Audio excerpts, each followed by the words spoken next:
à tous, aujourd'hui je voulais faire une vidéo à la base pour vous parler du compte-rendu de notre contrôle à caractère pédagogique qu'on a eu dès mi-janvier avec Janae. Et en fait ça s'est super bien passé, on voulait vous faire un compte-rendu avec Steph pour vous expliquer un petit peu comment ça s'est passé. Et puis je ne sais pas si vous avez suivi un petit peu l'actualité, mais il y a le projet de loi avec plusieurs amendements qui ont été soumis, etc. Ça s'appelle le projet de l'école de la confiance. On en a beaucoup entendu parler sur les forums, les plateformes par rapport à l'instruction à la maison. Et aujourd'hui, j'aimerais faire un petit point pour déjà vous faire un petit bilan de ce qui a été dit et de ce que ça va changer pour beaucoup de personnes déjà. Et puis ensuite revenir principalement spécifiquement sur ce que ça va changer pour l'instruction à la maison. Donc c'est parti. Alors je vais pas pouvoir faire le bilan complet de tout ce qui a été dit parce que ça a duré plusieurs jours, il y a beaucoup de choses et tout ne nous concerne pas nous directement, tout ne va pas vous concerner non plus directement. J'aimerais juste vous inviter à aller lire tous ces projets qui sont en train d'être validés et toutes ces lois qui ont été votées. Alors on attend les décrets qui vont venir expliciter et apporter plus d'éléments sur la mise en application de ces lois qui ont été votées. Mais quoi qu'il en soit, j'ai pris des petites notes. Ce qu'il faut savoir, c'est qu'il y a beaucoup de choses difficiles et un peu négatives qui vont avoir des conséquences qui vont être assez négatives. Déjà pour les élèves à besoins spécifiques, par exemple, tous les accompagnateurs d'élèves en situation de handicap, là, les AESH, seront dispatchés en fonction des moyens et non des besoins. Au niveau des écoles maternelles, vous l'avez suivi, la loi est passée, donc l'instruction devient obligatoire à partir de septembre 2019, à partir de 3 ans. Mais en parallèle de ça, c'est les mairies qui vont devoir financer la scolarisation de ces enfants. Et pour pallier un peu à ça, il a été soumis l'idée que peut-être les enfants pourraient rester jusqu'à 6 ans dans les structures type garderie. Donc voilà, on attend des éclaircissements par rapport à ça. Mais en tout cas, c'est bien à partir de 3 ans que ça devient obligatoire, ce qui est assez...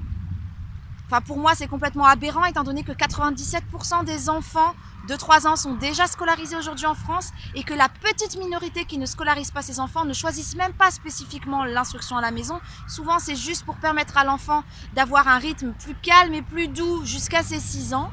Mais voilà, c'est passé à partir de 3 ans. Ensuite, au niveau de l'école élémentaire, il y aura des évaluations au CP et des CE1. Il va y avoir des fusions entre école et collège et des suppressions de postes et des suppressions de classes. Pour les collèges-lycées, évaluation nationale aussi en 6e et en seconde, donc en plus du brevet. Le bac devient local à 40%, c'est-à-dire qu'on avance vers une disparition du bac national, c'est-à-dire que ce ne seront pas les mêmes épreuves. Donc ça ne sera pas lissé sur la France, ce sera en fonction des établissements, donc aussi en fonction du niveau des établissements. Donc finalement, derrière, il va y avoir une disparité, une inégalité en termes des baccalauréats obtenus, tout simplement. Là aussi, il va y avoir l'ouverture de filières, non pas en fonction des demandes, mais en fonction des effectifs. Et puis, pareil pour Parcoursup, se pose la question du choix d'orientation, parce que en fait, les élèves ne vont pas vraiment pouvoir choisir leur orientation, ils vont faire leurs vœux, mais ça va être un petit peu fait...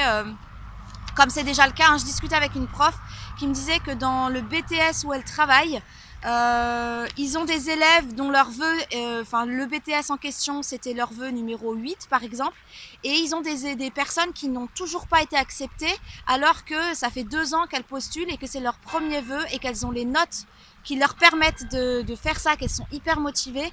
Mais voilà, sous peine de soi-disant rendre les choses plus égalitaires, finalement ça crée des injustices de l'autre côté. Donc ça va pas s'arranger en fait.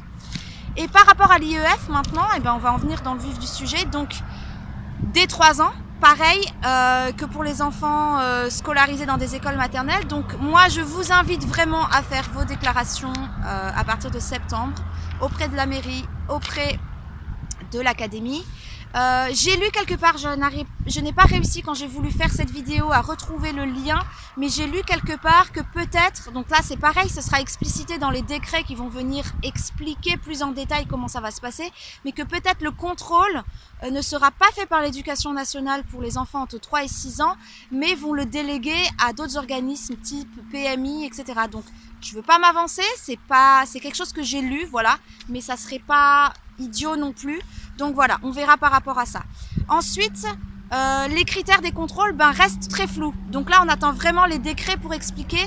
Ce qu'on sait, c'est que ont été soumis cette obligation de résultat. C'est-à-dire qu'actuellement, les élèves qui sont scolarisés, les enseignants et l'école, donc tout ce qui est éducation nationale, a une obligation de moyens et pas de résultats. C'est-à-dire qu'ils doivent fournir la preuve, qu'ils donnent les moyens aux élèves pour apprendre et pour avancer dans leurs apprentissages. Mais si l'élève a des mauvais résultats, on ne tient pas l'adulte pour responsable. Et bien là, on veut faire des parents les rendre responsables et on veut leur demander une obligation de résultat. Là aussi, on attend évidemment plus en détail les décrets qui vont venir confirmer parce que ça implique concrètement, on va demander à des enfants qui sont non scolarisés ou alors scolarisés à un établissement à distance à avoir des résultats, c'est-à-dire lors du contrôle qui va être fait, ils vont être évalués et beaucoup se posent la question si justement ce contrôle ne sera pas un test d'évaluation purement et simplement pour savoir si l'enfant a bien les acquis demandés. Avant, quand il y avait un contrôle, on demandait à ce que les enfants aient une évolution dans leurs apprentissages, c'est-à-dire que le premier contrôle, par exemple en CP, si ça commençait en CP, mais en tout cas la première année servait de base. Et ensuite, on voyait les années suivantes pour qu'il y ait une évolution. Depuis 1 an, 2 ans, depuis le socle commun, on demande aux enfants à ce qu'ils suivent le socle commun. Donc on demande à ce que les enfants aient atteint à la fin de chaque cycle, donc cycle 1, cycle 2, cycle 3, etc., qu'ils aient atteint les compétences qui sont demandées pour ce cycle. Ensuite, on faisait attention à ce que les parents mettent les moyens en œuvre pour que les enfants atteignent ces compétences à la fin des cycles. Là, aujourd'hui, ce qu'ils veulent, c'est faire en sorte que un enfant non scolarisé soit évalué sur le programme qui est proposé à un élève scolarisé et qu'à la fin de cette année, à la fin de l'année en cours, l'enfant ait acquis tout ce qu'il aurait vu s'il avait été scolarisé dans une école publique ou privée, mais en tout cas tout ce qu'il aurait vu pour ensuite continuer à évoluer dans ce socle commun. Donc en fait, on est en train de restreindre petit à petit la fenêtre où les parents pouvaient un petit peu faire à leur sauce tant qu'il y avait au bout ces acquisitions. Et bien là, on est en train de restreindre petit à petit pour essayer de bloquer pour que vraiment les enfants suivent le programme de l'éducation nationale et qu'ils avancent au rythme où les adultes de l'éducation nationale ont décidé qu'ils devaient avancer. Voilà, donc ça, c'est l'obligation de résultat. Ensuite, là aussi où quelque chose va changer, c'est qu'actuellement, si au bout d'un contrôle, l'inspecteur voyait que le niveau était vraiment faible pour l'enfant. Il tolère à peu près jusqu'à 2 années en dessous de l'année normale de scolarité d'un enfant qui serait à l'école de l'âge de votre enfant. On va dire grosso modo, il supportait ça. Maintenant, s'il juge que c'est vraiment très insuffisant, il demandait un second contrôle pour donner des conseils et pour que entre les 2 laps de temps, entre les 2 contrôles, l'enfant ait acquis ce qu'il lui manquait. À partir de ce deuxième contrôle, soit l'inspecteur ou l'inspectrice disait « Ok, c'est bon, votre enfant peut continuer comme ça », soit il demandait aux parents de rescolariser l'enfant. Donc jusqu'à présent, c'était ça, et donc les parents avaient l'obligation de rescolariser leur enfant ou de scolariser leur enfant pour la première fois dans un établissement public ou privé jusqu'à la fin de l'année. Et l'année suivante, ils pouvaient redémarrer l'instruction à la maison. Aujourd'hui, dans ce projet de loi et dans ce qui a été passé, c'est que maintenant, l'enfant qui va être rescolarisé doit l'être pendant le cours de l'année et l'année suivante. Donc imaginons en février 2019, en mars 2019, votre enfant, en avril 2019, on demande à votre enfant d'être scolarisé, vous le rescolarisez. Donc en avril 2019, sa scolarité se termine en juin, comme tous les enfants. Et en septembre 2019, il devra refaire une année scolaire complète en établissement jusqu'en juin 2020. Et à ce moment-là, en septembre 2020, vous pourrez retenter l'expérience de l'instruction à la maison. Donc là encore, ils sont en train de restreindre au maximum par rapport à l'instruction à la maison. Ensuite, par rapport à, il y a quelque chose qui a été soumis, c'est que l'instruction est obligatoire jusqu'à 16 ans, mais aujourd'hui, ils veulent, alors je peux le comprendre parce qu'il y a beaucoup d'enfants, de jeunes qui sont dans la nature à partir de 16 ans, parce qu'ils n'ont plus l'obligation d'aller à l'école, donc forcément, ils se retrouvent dans la nature et il y a beaucoup de gens de jeunes qui se retrouvent à faire du trafic de drogue, à faire des choses, à zoner. Et donc, ils vont demander à ce que les jeunes de 16 à 18 ans qui ne sont pas scolarisés ils vont demander à ce qu'ils suivent une formation. Alors là encore, c'est assez flou.